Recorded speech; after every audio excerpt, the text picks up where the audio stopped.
জন্য আল্লাহ যখন মদিনাতে যান, মদিনাতে যাওয়ার পরে যেই বাণীটা সর্বপ্রথম ছিল তার মধ্যে অন্যতম হলো আতাইমুত্তাম, অর্থাৎ অভাবীদেরকে খাবার খাওয়া। অবশ্যই ইসলামের এটা অনেক বড় একটা সিফাত বৈশিষ্ট্য যে অভাবীদের খাবার খাওয়ানো।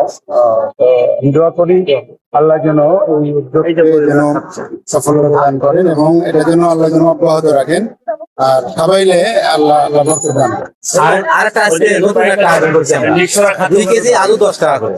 আচ্ছা, হ্যাঁ, এটা 2 কেজি আলু অসহায় 10 টাকা, অসহায় গরিবদের জন্য আচ্ছা। এই 10 টাকাতে আমরা নিচ্ছি, এটা আবার কিন্তু পরবর্তী আরেক জায়গায় অসহায় আরেক মানুষ- জায়গায় জি জি জি হ্যাঁ, এটা একটা সুন্দর উদ্যোগ।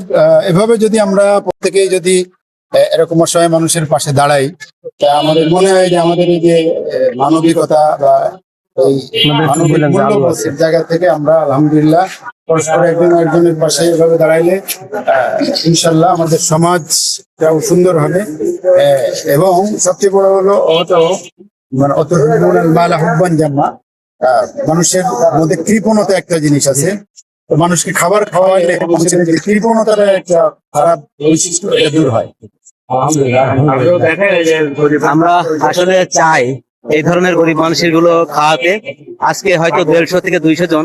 আমরা চাই এই অনুদানটা যেন সবাই সামনের দিকে এগিয়ে নিয়ে যায়, এই কাজ কার্যক্রমটার সাথে আমরা যেন মিশে থাকি আর ভালো কাজের সাথে থাকি।